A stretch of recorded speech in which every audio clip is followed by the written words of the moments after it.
So this is talking about researching for games. So let's talk about Left 4 Dead, TF2, Counter-Strike, and I guess Portal a little bit. But so for Left 4 Dead in particular, I did a ton of research.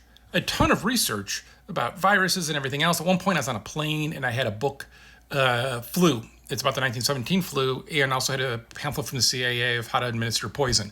Not a good look to have those two together.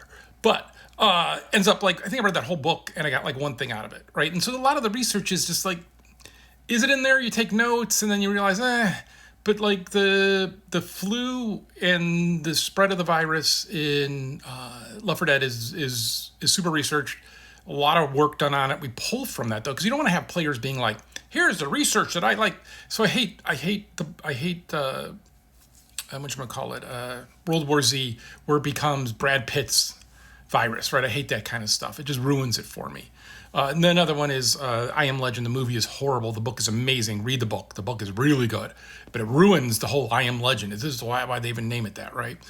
But I don't like it when it's their virus. In fact, originally when I pitched the story for Left 4 Dead, I said, I'm like, it's not their virus. They're just caught up in it. They're not seeking the monkey paw to cure everybody, right? They're just caught up in it. And what's that like as humans being caught up in that? And I wanted to have that. I didn't want them to be saviors. I didn't want them to cure anybody. It's just literally them trying to go through and survive and have that experience of it, because I think too many times we try to make them the big superhero versus just the common man caught up in the big mix of things. And I thought that was interesting thing to explore.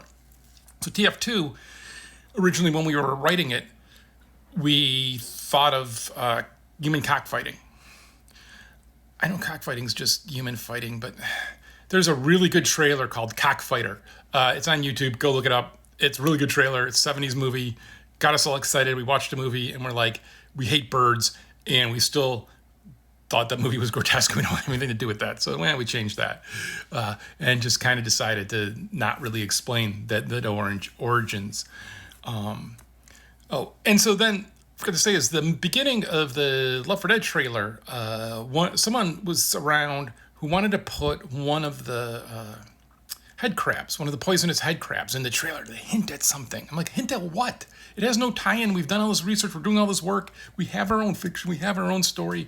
We have everything we want to do about this world. Why would we have that confusing thing that we never are going to pay off? Like, I hate things that don't pay off. And I hate especially touching anything Half-Life related and not paying it off, because I think that's a disservice to fans and you shouldn't do that in any way.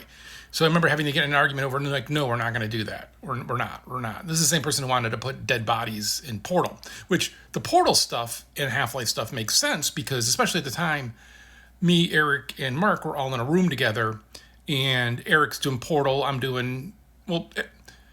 Mark's doing all of Half-Life 2, Episode 2. That's his focus. Eric's focus would be Portal. Me and Eric are splitting TF2. I'm focusing also on Left 4 Dead and working on Half-Life 2, Episode 2, it's a mix of a bunch of stuff going on, and we wanted to make fun of Mark Laidlaw. And so one of the ways to make fun of Mark Laidlaw is work him into the Portal series. And so we kind of do some of that. Mark got his revenge. He made a special account for Clippy, and Clippy stalked me for years. I'm still terrified of Clippy. But then really terrified is for CSGO, I did a lot of research on what combat looked like and the different, because in theory, if we're doing a realistic version of that, those are from around the world and they all have their different things. And like if they say spirit, they mean religion. Like I didn't want to put religion in there. And like there's a whole bunch of weird stuff. But I realized most everybody who's actually in the fighting are kids.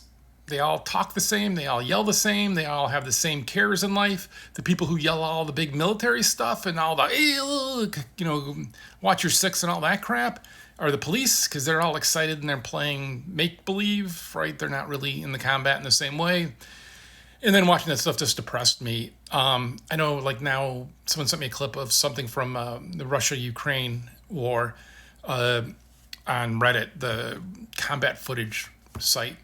And like, I hate Russia for their invasion of Ukraine. I stand with Ukraine. It is grotesque, but I also mourn the loss of those Russian soldiers and those kids just dying for no reason. It is just depressing and hard to watch. And yeah, I will never go back again to the realistic version of that kind of stuff because it is depressing. We're Left 4 Dead, and the entire death of the entire world is a lot more fun, I guess. I don't